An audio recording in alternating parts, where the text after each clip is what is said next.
Dollar. Dirt and money, no soul. Had to go and get it, ain't no time to kick it. Got a stack and flip for my foes. Dollar. Please tell me you can hear me. Don't turn your back and don't neglect me. Just let me know if you need me.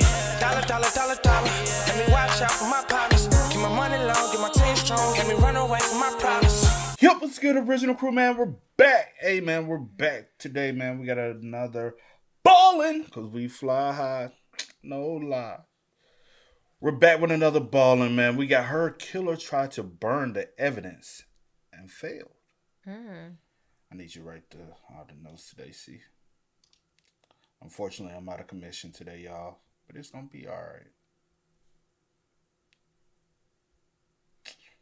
So, with that being said, before we get into it, make sure y'all check out the links in the description box. Down below. You already know where to go. If you want to first support, all you got to do is check out down below. Also, if you enjoyed today's video, look at it with a thumbs up. Also, we got to give a shout out to the comment of the day. Shout out to you. What you laughing at? Nothing.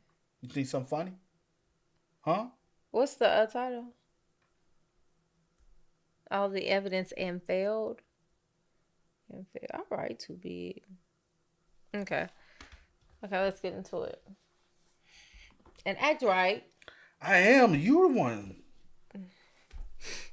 And they ain't all the evidence. Burn the evidence. Oh, see, I would have had some room if I'd have put all. Let's go, y'all. Let's check it out. Let's see what's about. You ready? You ready? Oh, I came up with a new. I said her killer tried burning all the evidence and failed. Tried to burn. I made up a whole new. You ready, Cee? Yeah. One day in January of 2018, a police officer walked through the woods near the small town of Gray, France. And as he walked, he was looking at the ground because he was following a literal trail of blood. And this trail eventually led the officer to the body of a person who clearly had been shot in the head. Now, this appeared to be a suicide, but the police officer had some questions. Because this was not the first body that had been found in these woods near the small town in France. Another body had been found a couple of months earlier, and it was starting to seem like there was a pattern here. But before we get into that story, if you're a fan of the strange, dark, and mysterious delivered in story format, then you've come to the right place because that's all we do, and we upload 2, 3, even 4 times every week. So if that's of interest to you, the next time you make coffee for the like button, don't use a coffee filter, so there's just a ton of grinds in their drink. Also, please subscribe to our channel and turn on all notifications so you don't miss any of our weekly uploads. Okay, let's get into today's story.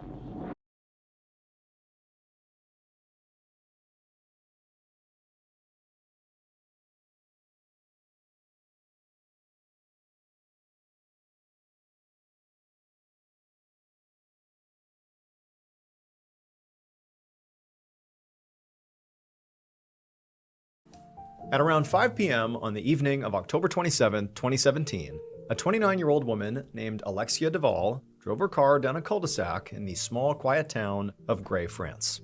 She was on her way to her parents' house to celebrate her nephew's 2nd birthday, and it was going to be this big family get-together. Her sister, her brother-in-law, and her little nephew had come in all the way from Paris, which was about a 4-hour drive away.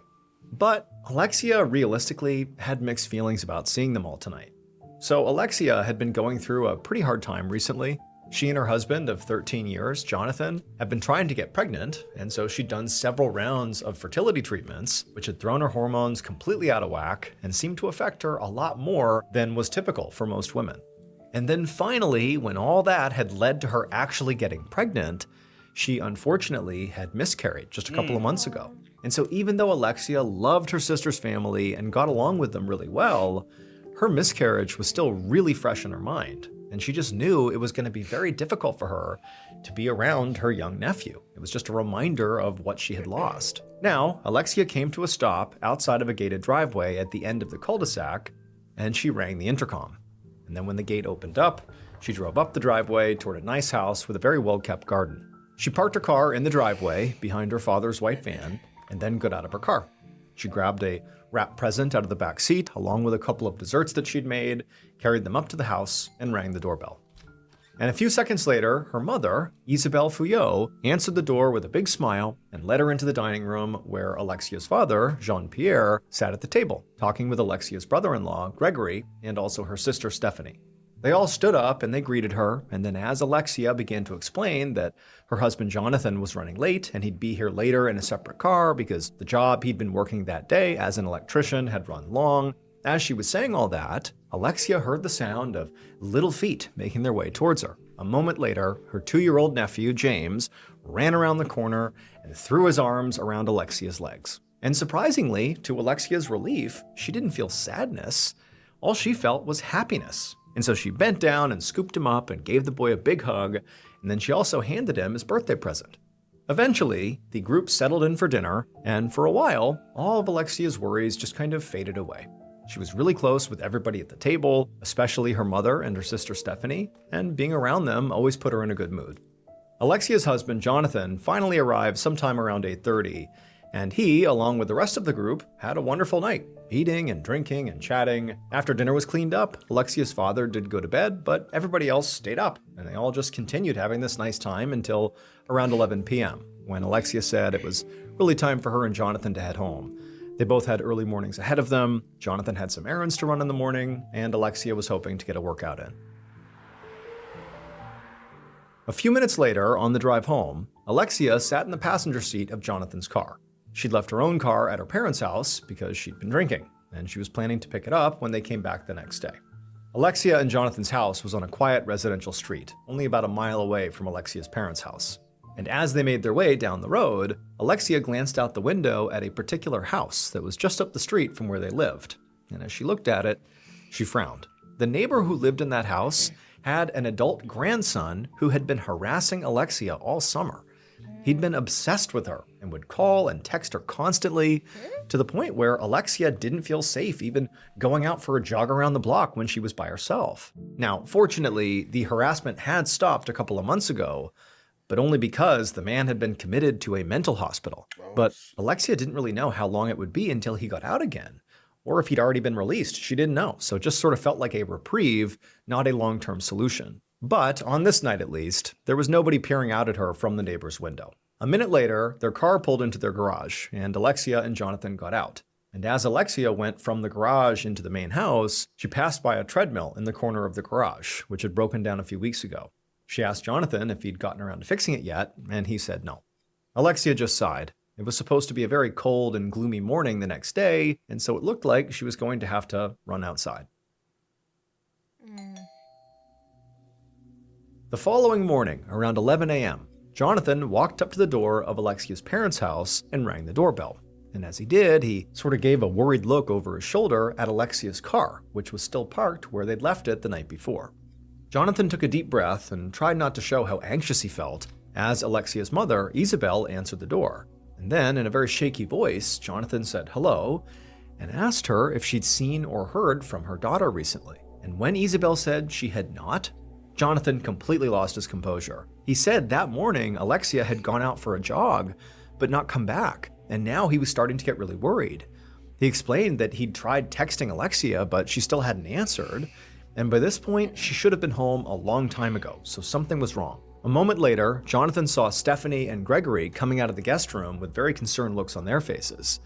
They joined Jonathan and Isabel at the front door and asked what the commotion was about. And so Jonathan sort of frantically re-explained the situation and asked if either of them had heard from Alexia in the last hour or so.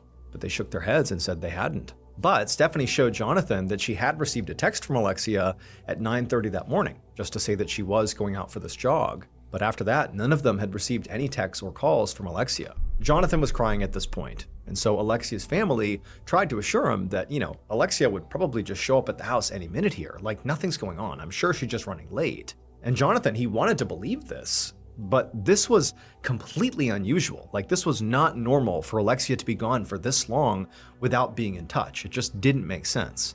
It was at this point that Jonathan's brother-in-law, Gregory, reached out and put his hand on Jonathan in a sort of comforting way and just said, look, if it makes you feel any better, I'll go back with you and we can literally go look for Alexia together, or at least be together until she comes back. Jonathan didn't really know what to do, but he was very thankful and said, yep, that would be great. And so a couple of minutes later, the two men got in Gregory's SUV and they began driving back towards their house. But Jonathan actually navigated him through the streets along the running route that Alexia usually took to see if maybe they could find her. They drove down all the side streets looking for her, And then when they reached the edge of town, Jonathan and Gregory got out of the car and began checking the paths leading into the countryside, and also the ditches and the banks of the river, but they didn't find Alexia anywhere. And then eventually they just drove back to Jonathan and Alexia's house to see if maybe she'd finally come home with an explanation for all this, but she had not come home. At this point, Jonathan was completely beside himself, and so Gregory, doing his best to stay calm, said, "You know what, let's go to the hospital and see if Alexia had turned up there." A few minutes later, when they stopped in the parking lot of the local hospital, Jonathan jumped out of the car and ran towards the main entrance, where two nurses were taking a cigarette break. Jonathan told these nurses that he was here looking for his wife and that she'd gone on a run 3 hours ago and no one knew where she was now and maybe she's here. So the nurses, who could clearly tell this was an emergency, they put out their cigarettes and went inside to check the register. But a minute later, they came back and told the men that no, Alexia Duvall had not been admitted that morning. She was not here. Before Jonathan or Gregory could protest or ask more questions, the nurses just said, "Look, you gotta go to the police." Later that afternoon, a police officer named Adeline P.O. sat across from Jonathan in a room at the Gray police station as he explained what had happened with his wife, that she was missing. Jonathan also gave a description of what Alexia had been wearing when she went out running. Bright pink shoes, black leggings, and a red jacket, so pretty easy to spot. And then after describing her and sort of realizing the weight of what he was here for, he just put his head in his hands and continued to weep, as he had been doing much of the morning. Now, P.O. could obviously tell that Jonathan was very upset here, but she had to ask the question that was already forming in her mind. So, as delicately as possible, she asked Jonathan if his wife had any suicidal tendencies, or any reason she might have run off without telling anybody. Jonathan looked up really quickly and just shook his head and said no, and said that overall his wife was very happy and definitely not suicidal. However, as he sat there thinking about it, he said she had been taking hormones for fertility, and realistically, those hormones appeared to have affected her really badly. For example, sometimes she would lose control of her emotions entirely and even become violent.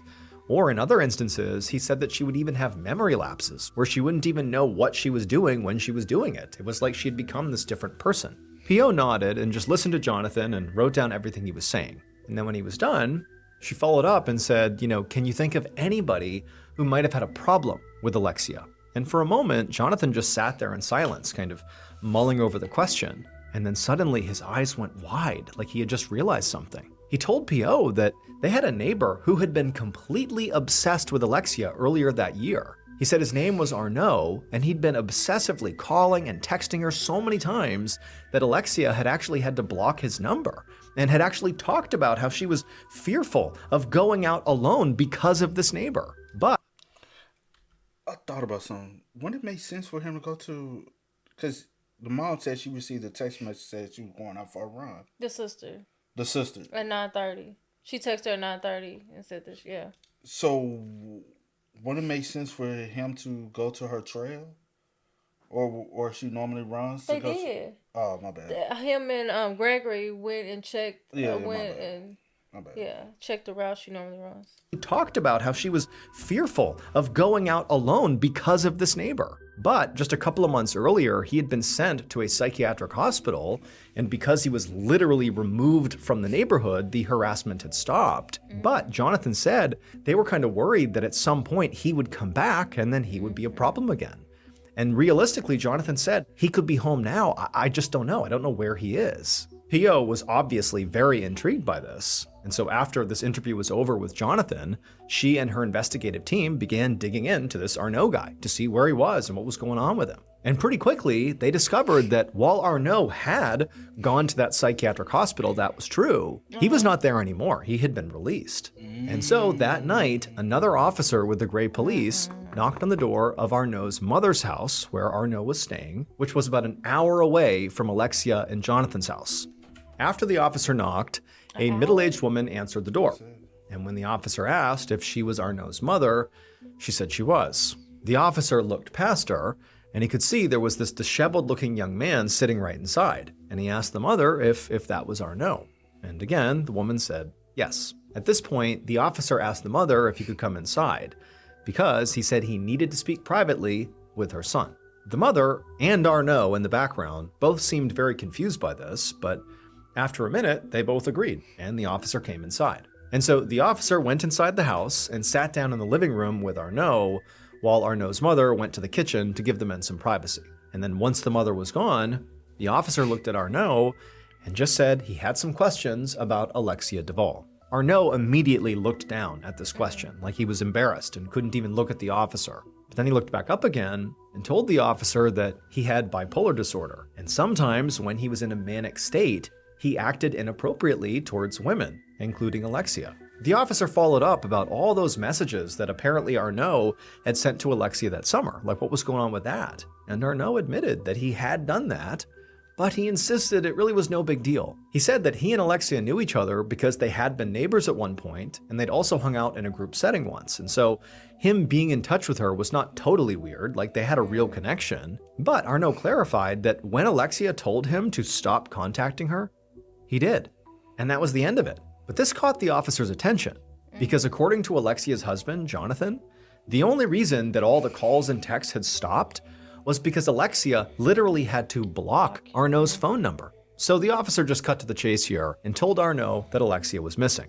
And then before Arnaud could say anything, the officer asked him where he'd been that morning at 9 a.m. And Arnaud said, I was right here. I was at home with my mom. For a moment, the officer just stared at Arnaud, trying to read his body language to see if maybe he was being deceptive or not. So eventually, the officer just stood up and went into the kitchen where the mother was. And he asked the mother, "Where was your son this morning?" And she told the officer with sort of a bewildered look on her face that he was here with me all morning. And so at this point, it was clear to the officer that, if the mother was telling the truth here, it would officially rule out Arnaud as a suspect because, he was here. But the officer also knew that, generally speaking, mothers do not make the best alibis. Yeah. Because mothers are known to lie, cheat, steal, and do anything to protect their kids. Mm-hmm. The following afternoon, on Sunday, October 29th, Chief Officer Frank Paredes glanced out his office window as yet another news van sped past outside down the usually quiet streets of Gray. By now, Alexia's disappearance had blown up into this huge national news story, and this was making it really difficult for Paredes, who was in charge of the investigation. Now, it was still early in the investigation, but already he and his investigators were being hounded by reporters and camera crews at every step. Paredes closed his eyes and tried to focus on what his next step should be. The search effort was well underway. They had called in reinforcements from nearby towns and even organized search teams with volunteers from the public. At that very moment, law enforcement was also using drones and dogs to scour the town and the surrounding woods. Paredes' investigation team had also searched Jonathan and Alexia's home by now, secretly hoping they might find something to pin the disappearance on Jonathan. But there was no blood, no sign of a struggle, and no clues that gave them any direction there. And also, all of Alexia's other family members, her parents, her sister Stephanie, and her brother-in-law Gregory, they could all vouch for each other's whereabouts on the morning of Alexia's disappearance. They claimed they had all been at the house together. And so without any real leads, Paredes had gotten so desperate for any information that he'd literally told his team to set up checkpoints out in the streets and just stop random people and ask them if they had seen or heard anything that could help them find Alexia. And now, as Paredes sat in his office wondering what he was going to do today, he heard a knock at his door. And a moment later, one of his investigators entered with fairly surprising news. The checkpoints actually had turned up something. Paredes listened intently as the investigator explained that a number of people he'd spoken to had mentioned a van. Now, no one had actually seen the van themselves, but they all appeared to have heard the same rumor, that apparently there was a man driving around the area in this white van, and he was known to harass girls and women right out on the street. Now, at first glance, Paredes was worried that perhaps this was just like an unfounded rumor, but then he remembered there were actually two men in Alexia's family who literally drove white vans. Her father, Jean-Pierre, he owned one, and her husband, Jonathan, he drove one for work. On the afternoon of Monday, October 30th, so a little more than 2 days after Alexia went missing, Paredes brought his car to a stop next to a news van parked in the middle of the woods about 4 miles outside of town. Minutes ago, he had received a call from an officer in the field telling him that Alexia's body had been found. And so Paredes had driven out to the scene as fast as he could. But now that Paredes was here at the crime scene, he could tell obviously he was late to the game because, a news crew was already here, setting up their cameras near a row of police barriers. And Paredes was disappointed to see this because he'd hoped that if and when her body was discovered, if she was found dead, at that time he would have had at least one suspect, or hopefully multiple suspects, identified and under surveillance before the word got out to the general public that Alexia was found dead. But now he obviously would not get that chance. Paredes sighed, climbed out of his car, and flashed his badge to an officer who led him around the barriers and into the crime scene. Paredes approached one of the forensics experts who was taking photos and placing yellow numbered markers around on the ground, and Paredes introduced himself as the lead investigator. The expert then led him over to Alexia's body, which was lying on the ground between two tree trunks, covered by a white bedsheet. Her pink running shoes were poking out from under the sheet, and Paredes noticed that her feet and the sheet were both partially burned, as if someone had tried to set them on fire at some point. Once the scene had been fully photographed, Paredes bent down and lifted the sheet to get a better look at Alexia's body. She was lying on her back, and there were bruises all over her face, and there were also marks on her neck that looked like they were from strangulation. And right away, Paredes noticed a couple of things that were unusual. First, Alexia's hands were placed neatly in the pockets of her coat, as though her body had been placed there on the ground with a lot of care. Second, despite the beating that Alexia's face had apparently taken, He did say she was covered up in a blanket, right? And the blanket was partially burned, like somebody tried to set it on fire or something. Yes, but yeah, to answer your question, yes. I'll wait to the end, but it's two things that's alarming. with a lot of care. Second, despite the beating that Alexia's face had apparently taken, her glasses were placed perfectly on her face. And so to Paredes, it seemed like whoever killed Alexia had felt some sort of remorse afterwards. It was as though the killer had committed this incredibly violent murder, but then had tried to kind of put everything back in order afterward. And this made Paredes think that Alexia's killer was very likely someone who knew Alexia and not a stranger who simply, accosted her during a jog. Just then, because also if you're gonna kill her and then try to burn her body, why place the glasses on her face? Burning the body is kind of trying to hide evidence that's possibly there that might identify who you are.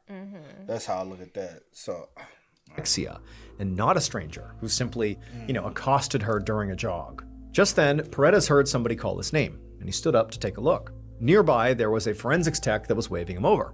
And so Paredes walked over, and the tech showed Paredes what he had just found. It was a gray plastic cap that looked like it belonged on some kind of spray can. Paredes thought, maybe this could help explain the strange burn marks on the bedsheet and also Alexia's shoes. The killer had probably sprayed something on the body to try and help it catch fire, but it didn't work as well as they thought it would. Just then, another forensics tech called Paredes over to them to show him something else they had found: tire tracks in the dirt. Paredes immediately thought about that tip that he had been given about this van with this person driving around town harassing women and girls, and he wondered if maybe that was true, that this van was involved and that these had been left by the killer when they were transporting Alexia's body. And so as this forensics expert began taking photographs of the tire tracks, Paredes made a mental note to examine the tires of every suspect, family member, and other persons of interest they came across, just in case one of them was a match. And so Paredes was about to turn his attention back to the body when he noticed one more unusual thing out in the woods. There was this young man who did not appear to be a reporter, just kind of wandering around out there in the trees, almost lurking near the crime scene. And so immediately Paredes went over to this guy and demanded to know what he was doing here. And at this, the man went completely wide-eyed and just started stuttering like he was totally caught off guard. Eventually, the guy managed to mumble that he was just out here picking mushrooms, but Paredes could tell he was obviously lying. That was not why he was out here. And so, operating on sort of a gut instinct, Paredes pulled out his handcuffs and placed the man under arrest.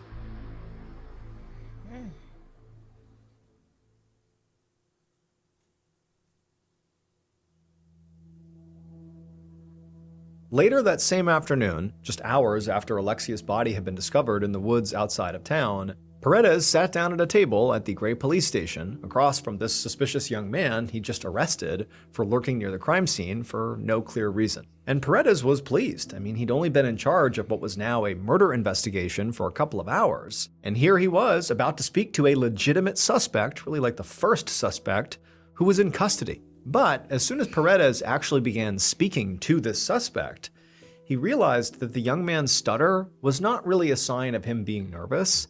He actually had speech issues, and he struggled to speak at all, even when he wasn't nervous. The man was eventually able to explain that his name was Anthony and he was 29 years old. He said he lived with his parents in Apremont, another small town about 5 miles away, and he admitted that he had lied about being there to pick mushrooms. And so Paredes pressed Anthony to explain then why he was there. And Anthony, he seemed a little embarrassed as he began to explain, but what he said was, he didn't know Alexia personally, he had just heard about her disappearance in the news, and he wanted to help with the search effort. But Anthony said he couldn't read or write, so he had not been able to fill out the paperwork to join the official search party. So instead, he'd just driven out to the woods in his own car to look for Alexia himself. But while he was out there, the police showed up and clearly there was something going on. And when Paredes walked over to him, Anthony said he got scared and just lied and said, "Oh, I'm out here picking mushrooms." Like he said it was just embarrassment. And as Paredes sat there listening to the story, he wasn't quite sure what to make of it or really what to make of Anthony. Anthony's demeanor seemed almost childlike, but his behavior was not childlike. It was very adult-like and pretty suspicious. So Paredes followed up by asking him what he was doing on the morning of October 28th, which was the morning Alexia went missing. Anthony said he'd woken up at his parents' house and had breakfast with them before he went out with his girlfriend and also another friend. And he gave Paredes their names and also their phone numbers so they could confirm it. So Paredes stepped out of the room and he did exactly that. He called the various phone numbers and spoke to the people in Anthony's life, and they all corroborated his alibi.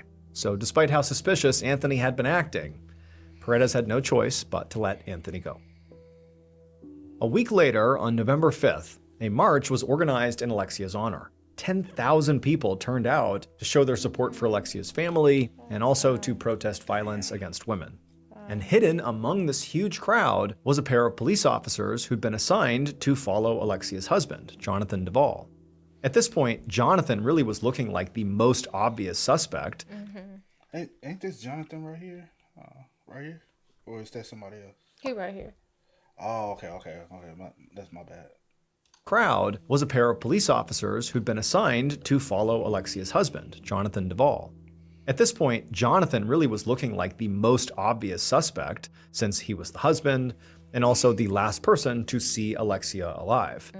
So the police had tapped his phone and put him under surveillance. But all they had learned so far from the phone taps was that Jonathan made frequent calls to Alexia's family, to his own siblings and his friends, to talk about how much he missed his wife. And the officers who were literally following Jonathan around found that he really rarely left his house except to visit Alexia's parents, which he did almost every day. But so far, it was like none of Jonathan's behavior actually seemed really suspicious at all. And now, at this big march, the investigators stood in the crowd and watched as Jonathan hobbled his way up the steps to the podium, followed by Alexia's mother and father. And in fact, Jonathan was trembling so much by the time he got up there that Alexia's parents had to physically prop him up before he could begin reading his speech to the crowd. And so at this point, the investigators just kind of exchanged a glance. Either they were wasting their time following an obviously grieving husband with nothing to hide, or Jonathan was like a world-class actor giving the performance of a lifetime. But the investigators knew that until new evidence presented itself, there was really nothing they could do but, watch and wait, which included watching Jonathan and just seeing what he did. They were also still waiting on the tire analysis from the crime scene, but they didn't expect much to come from it. At this point, the creepy white van story seemed to be more like an urban legend in this town. And so, as the weeks turned to months and still there was no progress on this case, the investigators, including Paredes, began to wonder if this case would ever be solved. But then, all of a sudden, new evidence did appear. And when it did, the investigators realized they might have been following the wrong lead this whole time. Because while they'd been focused on surveilling Jonathan, a second body had just turned up in the woods outside of Gray.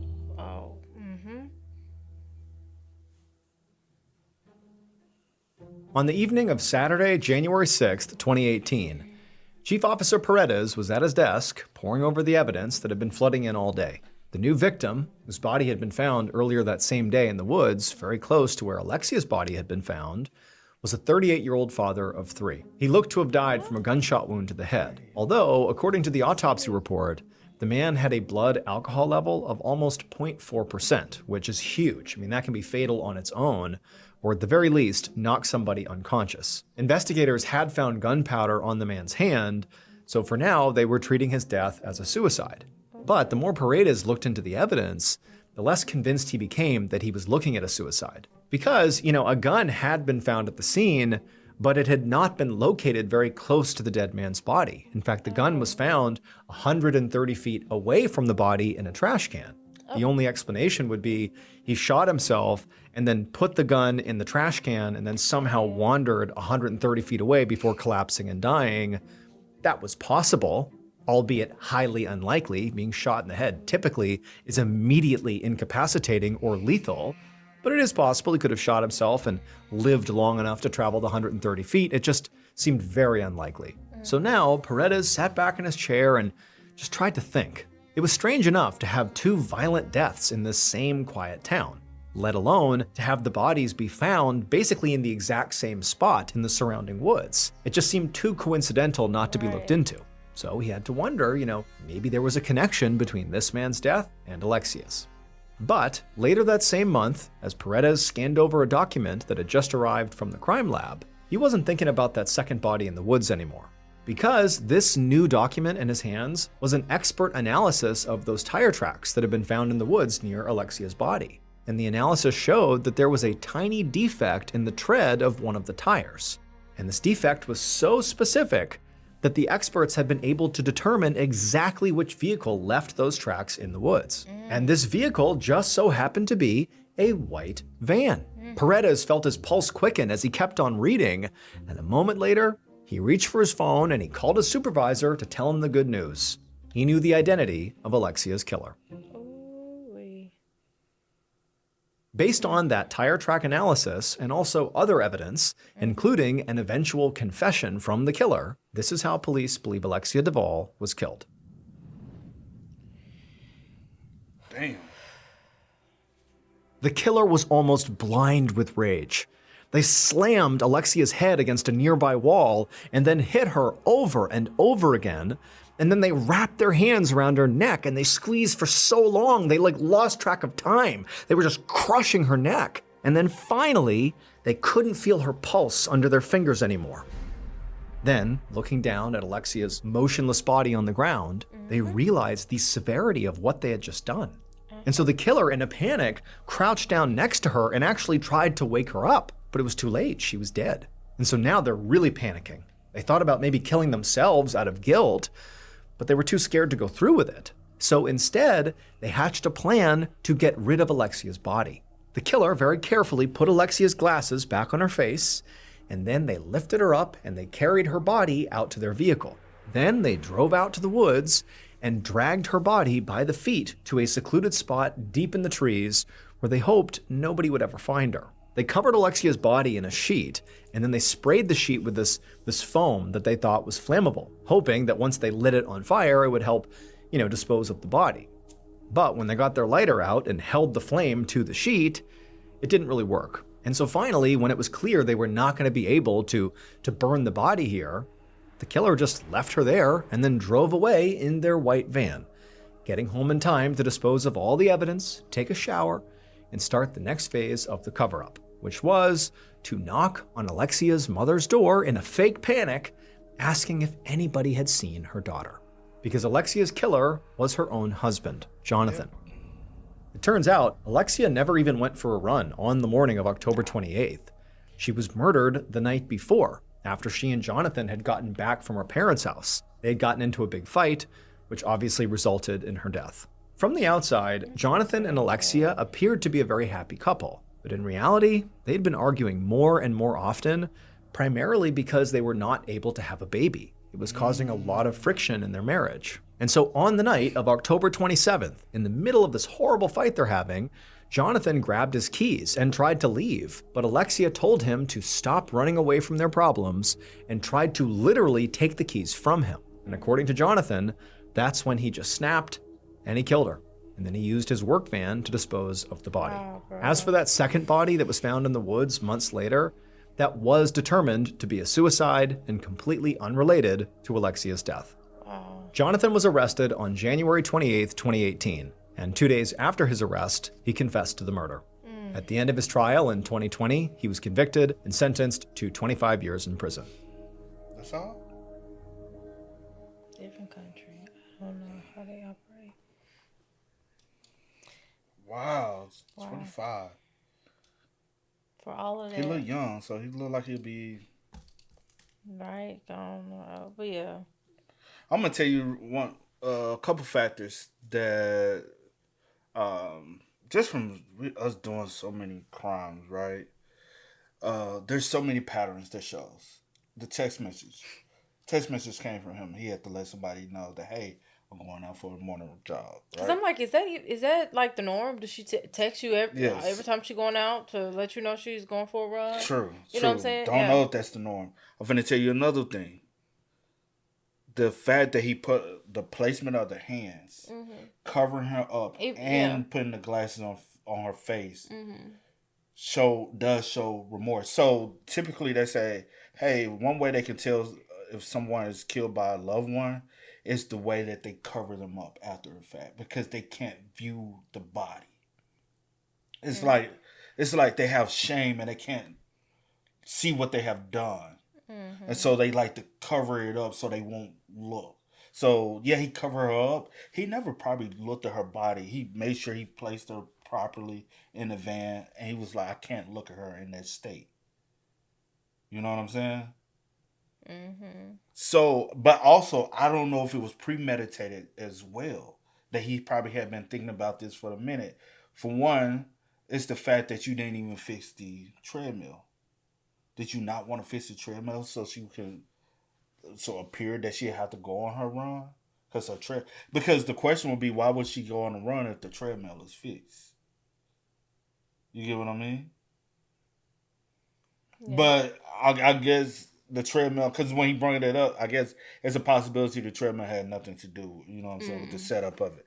I guess I'm going off the one we just did earlier. So, like, my mind can be drawn to that situation, right? But it just showed, like, the hands placed along the side of the body, her being covered up, her glasses being placed on her face, all gave me indications that whoever did it was, like, too close to her. And then I wonder, is he the one that they said is driving the white van, holler, you know what I'm saying? That's a good question. And it's just a coincidence that somebody else with a white van is out here, you know. But, and he had to bring up somebody. He had to throw y'all off of him. Arno. Yeah. So he had to bring y'all a name. Because if I don't bring y'all a name, because they didn't know if he was still in or not. And he probably was hoping that he wasn't in anymore. And he was hoping that, hey, he's in the area. Don't even know that, hey, he's an hour away with his mom. Similar to the case we had earlier. But with him being with his mom is not 100% the best alibi. Just due to the fact, like Ballen said, a lot of parents do sometimes, in some cases, don't be the best alibi for her. Yeah. You know? When did you pick up on that was Jonathan? I'm sure you picked up on it at one point, right? I just thought that even him, like, going to the parents' house is just a way, because she texted at 9:30. You showed up to their house at 11. So how long is she normally, like, on her runs, first of all? And for you to be, like, panicked like that all of a sudden and, like, hysterical. Like, you're crying. Like, oh, my gosh, something has to be wrong. Like, I just found like that was kind of, like, dramatic. But I know if someone is missing, every second counts. But it just kind of strange to me. What make you want to go to the fact that she's missing and not still? You know, like something's wrong. Like why go to that mindset? You know what I'm saying? Soon? Because you already knew she was gone. Yeah. So, but I guess similar to the case we was doing earlier. Yeah. She had been harassed by somebody. And so you like, oh, and I'm sure they probably know about it. Yeah. But she said she hasn't even been harassed by him because she blocked the number. He has no, you know what I'm saying? So I'm like, okay, she takes you at 9:30 since she going on a run. So she went. How do we know when they rolled by that night, she looked at... Jonathan probably told them that Yeah. You know what I mean? Yeah. Because he had to paint the picture of somebody else being... So I'm like, does she normally go on her run for 30 minutes? So she would have been back at 10? Or, which that's a short, amount of time. Or does she normally stay on her runs for about an hour? Yeah. But I'm like, okay, 11? Like, I don't know. That right there was just kind of alarming to me. And then, like, the behavior described. But, And he tried to play it off for so long, bro. Yeah. Trying to be comforting to the parents. For sure. I really was like locked into him when they found the body. I was already kind of on to him, but when they found the body, how they found the body, I was like, yeah, that's very like personal. Like someone, yeah, you know what I'm saying? Yeah, but that's sad. But rest in peace to Alexia. It's facts, man. And also rest in peace to the father, the unknown. Because he didn't say a name. But rest in peace to him too. But yeah. Yeah. Y'all spam us up, man. Let us know y'all thoughts about it for us in the do. comments down below. But until next time, y'all know how it go, man. I do go by the name DJ No Kid. This is Cee Nicole. We are. Kid and Cee. We are. Ain't no time to kick it, gotta stack a flip for my folks. Dollar.